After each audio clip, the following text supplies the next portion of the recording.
In this movie, I'll show you how to create the days of the week as well as the dates here inside of Illustrator, and we'll do so in the most automated way possible so that once you've established a single table of dates, you can fill out the other months quite easily. I'll go ahead and switch to my document in progress, in which most of the months are already filled in. I've only left February through May open, but this will give you a good sense of how the process works without wasting a lot of your time on the other months. So I'll go ahead and zoom in on the month of February here, and then switch to the Type tool, which you can get by pressing the T key, and drag somewhere inside the month in order to create a text frame. Right now, it doesn't really matter how big it is. You just want it to be roughly the right size.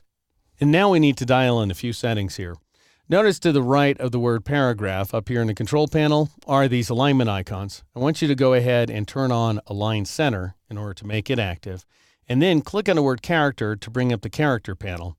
And switch the font to Myriad Pro, which with any luck is available to your system. And you can get to it just by entering the first few letters of Myriad Pro up here in the font option. And then click on the Type Style pop-up menu and change it to bold. You probably won't have this many styles available to you, but you should see bold somewhere inside the list. And then dial in a type size value of just 6 points. We want this to be small text. And change the kerning to optical for the best results. Finally, click on the flyout menu icon in the upper right corner of the panel and select all caps from the list. And now you can press the Enter key or the Return key on a Mac in order to accept those changes. Now you want to enter the first 3 letters of each of the days of the week.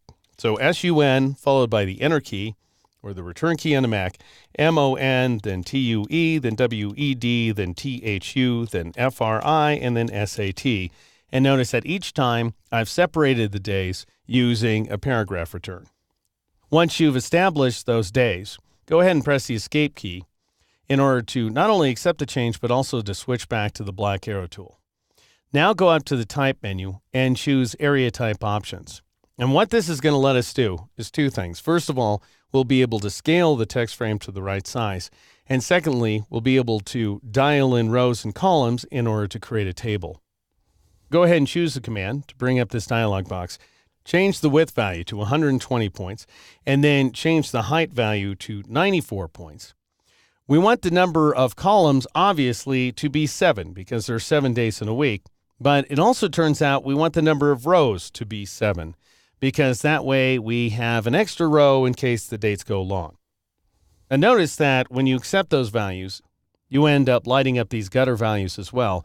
We want the gutter value for the columns to be 0 because we want all the columns to be right next to each other. But we want the gutter value for the rows to be 4 points where this specific calendar is concerned. Then if you want to see what difference these options are going to make, turn on the preview checkbox. Notice that now you've created a kind of automatic table here inside Illustrator. Go ahead and click OK in order to accept that change. And then press the T key in order to switch to the Type tool and click after the T in Saturday in order to set the blinking insertion marker, and press the Enter key or the Return key on the Mac in order to advance to the next cell, which happens to be on the next row. Now, as it just so happens, February of the year 2013 happens to begin on a Friday. To advance to Friday, just keep pressing the Enter key or the Return key on a Mac until you see the blinking insertion marker at this location. Then enter the dates, each one of the dates separated by Enter or Return. At some point, you should end up seeing a total of 28 days. Remember, this is not a leap year, so just 28 days where February is concerned.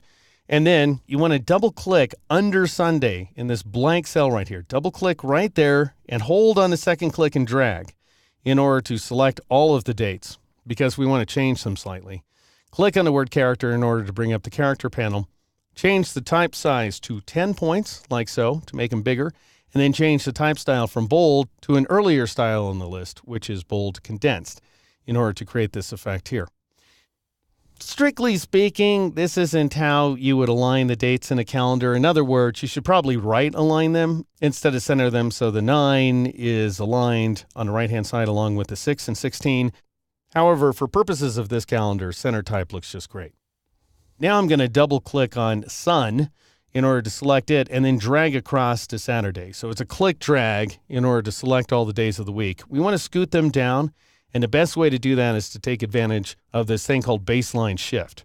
To get to it, Click on the word character once again to bring up the character panel, then advance to this option right there. Notice it, the big A with the little a next to it. It says Set Baseline Shift. Click on it to select the value and dial in negative 2.5. And that's going to scoot the text 2.5 points down, as you see here. Then press the Escape key in order to switch back to the black arrow tool. Obviously, the text is the wrong color, so click on the color swatch and change it to white. And now we want to position the text where it needs to be. So press Control-Y or Command-Y on the Mac to switch to the outline mode so that we can see the center points that we created inside of the hexagons in the previous movie. Notice there's also a center point at work inside this text block right here in the number 13. And go ahead and drag from that center point until you snap into alignment with the center of the hexagon. Now you won't necessarily see a snap cursor, but you should be able to sense that a snap has occurred. Now we want to scoot the text down a little bit, so double-click on the arrow tool at the top of the toolbox to bring up the Move dialog box. Change the horizontal value to 0, and then change the vertical value to 11 to scoot those dates down. And now click OK in order to accept that change. Now I want to be able to duplicate these dates into the other months, that is March, April, and May. So I need to create a kind of alignment point so that every table is properly aligned inside of its hexagon.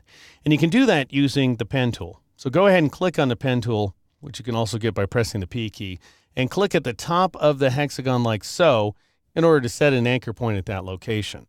And because I was so close to the top of the screen, Illustrator slightly auto-scrolled my artwork. Now switch back to the black arrow tool, which you can get by pressing the V key. Notice that the little anchor point is selected. It should appear orange inside of your artwork because that's the color of the active layer. Shift-click inside the date table to select it as well, so both the anchor point and the table are selected. Go up to the Object menu and choose the Group command, or you can press Control-G or Command-G on the Mac. Now zoom out slightly so you can better see what you're doing, and drag that alignment point that appears at the top of the February hexagon until it snaps into alignment with the top of the March hexagon, then press the Alt key or the Option key on the Mac and release in order to duplicate the table. We need to now copy it twice more, so press Control-D or Command-D on the Mac in order to do so. The beauty of March in a non-leap year is it starts on the exact same day of the week as it does in February. So once again, we've got the first on Friday, but we have a few more days in March as we do in other months. In order to fill them out, press the T key to switch back to the Type tool, click after the 8 and 28, and press the Enter key or the Return key on the Mac between each one of the numbers that we need to add. That is to say 29, 30, and 31. And notice that 31 will drop onto the 7th line of type inside of our table. So that's why we've got a total of 7 columns, 1 for the days of the week, and then a total of 6 for the potential dates. When you filled out March, go ahead and press the Escape key in order to accept that change. Then scroll over to April here and press the T key to switch back to the Type tool. Now here's where things seem like they would be a total nightmare. April of 2013 starts on Monday. You might naturally conclude, especially if you were working inside of a standard tabbed table, that you would have to re-enter all of these dates. But because we're working in a table that actually contains cells, we can make quick work of things, and Illustrator will automatically rewrap the numbers. What you do is you click in front of the 1 in order to set the blinking insertion marker. Then you just press the backspace key or the delete key a few times until you scoot the 1 to Monday. Then click after 28, press Enter or Return, and enter 29 and then 30. Press the Escape key in order to accept that change, and now we need to do May. So press the T key to switch back to the Type tool, click in front of the 1, and press the backspace key just a couple of times. This would be the delete key on the Mac in order to scoot the 1 under Wednesday. And then we need to enter 29, 30, and 31. Press the Escape key. In order to exit the text entry mode, you can go ahead and click off your text to deselect it and press Control-0 or Command-0 on the Mac in order to zoom out there. And then I'll press Control-Y or Command-Y on the Mac in order to switch back to the preview mode. And that's how you fill out days of the week as well as dates using multi-row and multi-column tables here inside Illustrator.